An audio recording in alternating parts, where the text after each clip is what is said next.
Panzers themselves were terrible because they were so mysterious to us, and they were,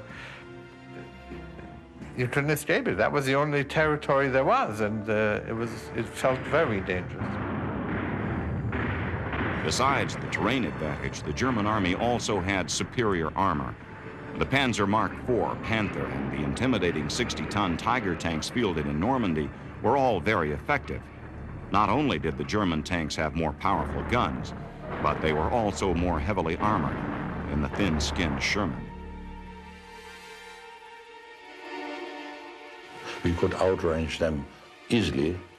We could fire upon them from 1,200 meters, and they could harm us from 400 or 500 meters.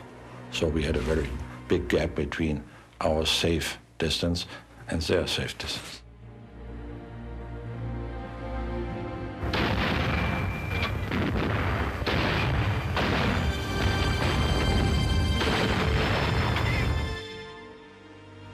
I felt like that we had been victims of a tragic misunderstanding, because I had been to tank school, and I'd seen the M4 Sherman tank, and I'd been told that that was the best tank going, and I believed it. I believed it better than German tanks. I didn't know that German tanks were like they were. Our men went into Normandy believing that those tanks were good and that they were equal to or better than German tanks. When we got in there, it was a real tragedy to see it was the other way around.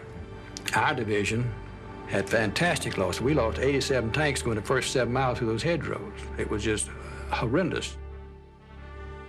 Stefan Barylak of the Polish 1st Armored Division trained on Sherman tanks in England, and once his unit arrived in Normandy, they developed an interesting nickname for the American tank. We liked the Sherman because it was fast and very maneuverable, but its armor was too thin.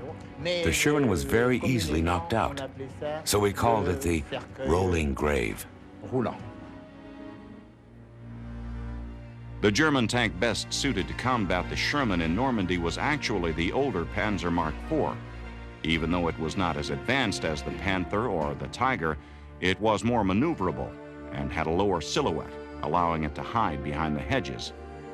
Still, the Tiger's sheer strength could often overcome any of its other weaknesses. Fortunately for the Allies, the German army did not have an overwhelming number of the heavy Tiger tanks in Normandy. The Germans had a total of something like 1,550 tanks in the Western theater, most of these, of course, being the Mark IVs and the Panthers. Unfortunately for them, only roughly 100 were actually the heavier German Tiger tanks, which fought so spectacularly during the Normandy campaign, even though they were only committed in small numbers.